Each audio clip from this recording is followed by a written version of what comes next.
Sometimes in life it only takes one moment, one voice, one innocent request to change the course of someone's entire existence. Imagine standing at the edge of despair, feeling like nothing in this world has any meaning left for you, and then suddenly a small hand reaches out. Not because you asked for it, not because you deserved it, but because someone else's need collides with your pain. That's where this story begins. With a little girl who wanted nothing more than to borrow a father's presence for one night, and with a broken man who thought his story had already ended.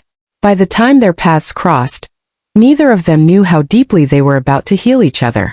Before we start, if stories of hope, kindness, and second chances touch your heart, please take a moment to like this video and subscribe to our channel, Everyday Grace Stories. Because every story we share is meant to remind you that no matter how heavy life feels, there is always light waiting to find you again. Daniel was a man who had once lived a life most would envy. He had a good job, a family, and dreams that felt possible. But life has a way of taking away what we think is permanent. His wife had passed suddenly from an illness that came too quickly to prepare for. His son, barely 10, had grown distant over time, choosing to live with relatives after grief made the home too heavy to bear. Daniel tried to keep himself afloat, but every day became heavier than the last. By the time we meet him in this story, Daniel was existing more than living. His apartment was silent, his mornings were hollow, and his evenings were filled with nothing but the weight of memories that once made him smile. He had begun to believe that his life had no more meaning. He was close to giving up on everything altogether. On a cold December evening, Daniel wandered into a small community center, not because he had anywhere to be, but because the holiday decorations in the window caught his eye. Inside, children were gathered for a holiday dinner organized for kids from broken homes. He sat quietly in the back unnoticed, until one small girl noticed him. Her name was Lily. She was 8 years old, with eyes far older than her years, and a timid way of carrying herself that made it clear she hadn't known much stability in her short life. She lived in foster care, bouncing from one home to another, carrying only a small backpack that held the few things she owned. Lily walked straight up to Daniel as if she already knew him. She looked at him and asked softly, "Will you be my dad tonight?" The words startled him. For a moment Daniel couldn't breathe. He looked down at her fragile little face and saw something he hadn't felt in years, a desperate need that mirrored his own. She wasn't asking for much. She just wanted someone to sit with her, to laugh with her, to stand by her when the other kids had parents or guardians arriving. She didn't want to be the only one left out. Something inside Daniel cracked open. He nodded. Yes, I can do that. And just like that, for the first time in years he had a role to play. He was needed again. That evening Daniel and Lily sat together at the long table, sharing food, listening to music and talking about simple things. She told him about the doll she carried everywhere, about how she wished she had a dad who tucked her in at night, about her dream to one day have a home where no one sent her away. Daniel, who had thought his heart was long dead, found himself laughing at her jokes, smiling at her innocence, and quietly fighting tears at the way she held on to hope even after so much loss.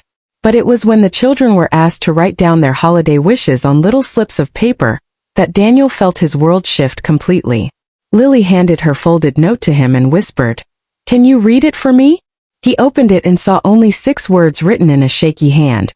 "I just want a real dad." Daniel's chest tightened. He had been walking around for years believing that love and purpose had died with his wife, that nothing was left for him but shadows. But here was this little girl, unknowingly handing him back a reason to care, to keep going, to show up. She thought she was asking for something small just for one night. But in truth, she had given him a gift far greater. She had reminded him that being alive meant he still had something to give. From that night on, Daniel couldn't stop thinking about her. He began visiting the center regularly, sometimes helping with homework, sometimes just being present. For Lily, he became the face that showed up consistently in a world that had failed her too many times. For Daniel, she became the light that cut through his darkest nights. It wasn't easy. Daniel had to face his own fears, that he might fail again, that he wasn't strong enough to carry another fragile soul.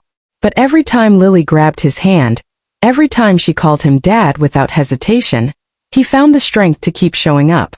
He started taking better care of himself, getting out of bed with a purpose, even daring to hope for a future again. Months passed, and what began as a borrowed role for one night slowly turned into a bond neither of them wanted to let go of. Daniel applied to foster her officially, and though the process was long and filled with challenges, he never once wavered. Because this time he knew what was at stake. Lily wasn't just a little girl in need of a father. She was the reason he had remembered how to live. The night the court finally granted him custody, Lily ran into his arms and whispered, "Now you're mine forever, right?" Daniel, holding back tears, whispered back, "Forever." And in that moment, two broken hearts found healing in the only way possible, by choosing each other. So if you take one message from this story, let it be this. Sometimes the people who seem the most lost are just waiting for a reason to be found again. Sometimes healing doesn't come from fixing yourself first. It comes from allowing yourself to love and be needed, even when you feel empty. Daniel thought he had nothing left to give. Lily thought she was asking for only one night. But together they found a forever. And maybe that's the grace we all need to remember. Even in the darkest chapters of our lives, we are never too far gone to be touched by love again.